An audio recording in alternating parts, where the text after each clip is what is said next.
Welcome to Genesis Unleashed, where the truth of Genesis is revealed. And on today's episode, we're going to show why antibiotic resistance is not good evidence for evolution.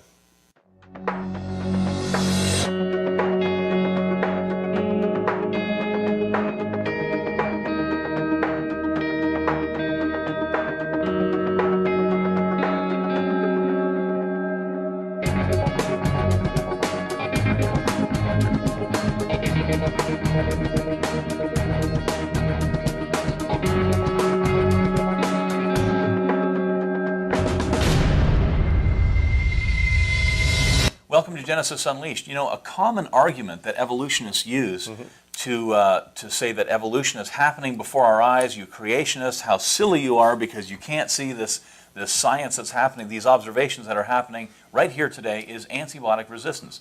Bacteria, germs, things become resistant to antibiotics, the things that are meant to destroy them. And they hail that as evidence for evolution. Right. So the idea is that certain germs that were once resistant to certain antibiotics all of a sudden develop antibiotic resistance means, and the implication is perhaps that they have something new that they never had before, so they've changed. That must be evolution. Yes, they've adapted to a new environment with this antibiotic, and now they're able to, they've evolved the resistance to it, that they've developed the resistance. Those kind of terms are used there to describe what's going on. So obviously something has happened, they've changed, but change does not equate to evolution. Many people think, well, if the creatures change, that must be proof of evolution. But of course, creationists believe that creatures can change over time. It's the type of change, really, that needs to be clarified here. The type of change.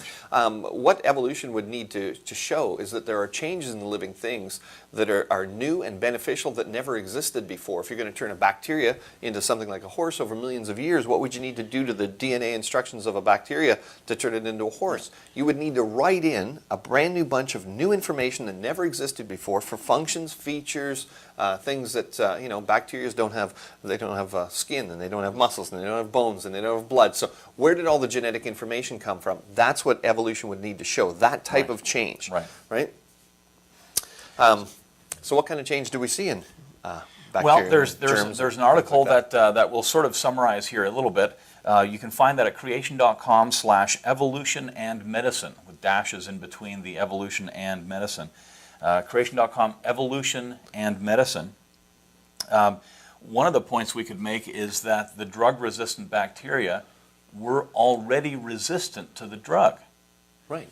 So in a certain population of these germs that develop resistance, some of them already have genetic information that's resisting the antibiotic. Yes. We can imagine a whole, billions of little bacteria. Right. And a percentage of those are already resistant. And so all of the others are wiped out, and then the population of bacteria in the hospital or in your body, if in this case, those bacteria that are already resistant go on to reproduce, and they become the dominant bacteria, and they are resistant to the antibiotic. So the resistance was already there. That's the first point that we can make. Right. And you'll see that when you're using your hand soap there, and it says kills 99.9%. Right. I always wonder why it didn't kill 100%. Yeah. So now you already have some germs on your hands that are resistant to the hand cleanser. That's right. And those bacteria are now going to reproduce, and you'll have a whole strain of bacteria on your hands that are resistant to any hand sanitizer. And actually, there are examples. When they recovered, sometimes these explorers go off up north, and unfortunately they die, and they find their bodies years later, hundreds of years later after the expedition. They've actually found that some of the bacteria on the corpse are resistant to antibiotics that we developed many years later. Yes. So that's proof, again, that the bacteria already had resistance. Those bacteria from that body many years ago were already resistant to the antibiotics. So obviously they didn't evolve to something new we created. The second point is that some bacteria can actually exchange information for resistance.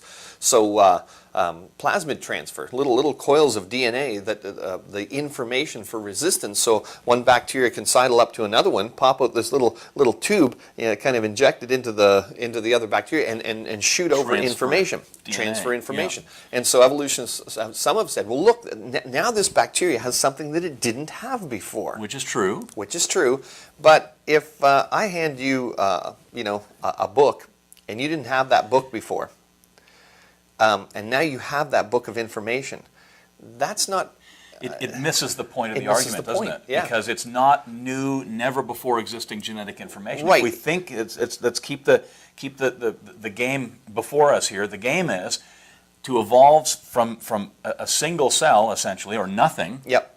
to humans, or to You- some you- higher life form. You haven't explained where the book I gave you came from. Exactly. Yeah.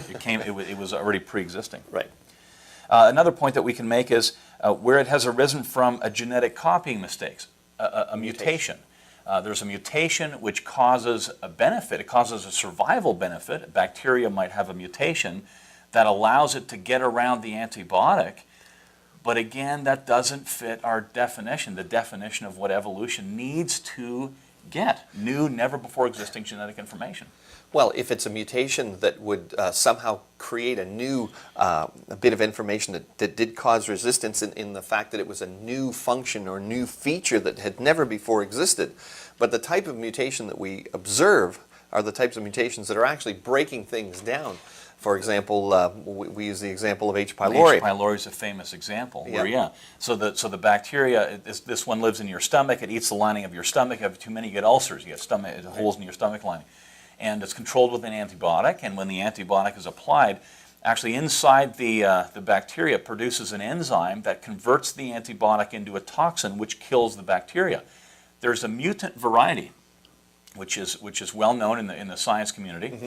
There's a mutant variety which lacks the ability to produce that enzyme, so that antibiotic is not converted into a toxin, and the bacteria survives the antibiotic. Right. It has a beneficial mutation, but it's not a gain of information. It lost the ability to produce the enzyme. So it's going in the opposite direction of evolution. So again, there's an example, H. pylori, that doesn't support evolution story. Right. It used to have an enzyme. Now it doesn't have an enzyme. Right. That was a benefit to it. It's a beneficial mutation, but it's a subtraction of information. That's going in the wrong direction for what evolutionists need to show. So in summary, you apply antibiotics to a population of bacteria, and those lacking the resistance, they're going to die out, right? They'll get wiped out. Right. If by- they don't by an already have effective- resistance, they're gone. Yes. Right? And then those that are left, of course, are going to reproduce, and you can try using the same antibiotic over and over and over again. You're not going to get a different result because they already had resistance, right? So actually, what you're doing is you're culling out a certain group of information. Those that you get rid of, you've gotten rid of the information, whatever genetics they had. You're only left with what already has resistance to your antibiotic. And so actually, again, that's natural selection in action. Creationists believe in natural selection, but that's no help to the theory of evolution. So if this is supposedly one of the best proofs of evolution, antibiotic resistance, evolution's in big trouble as far as proof.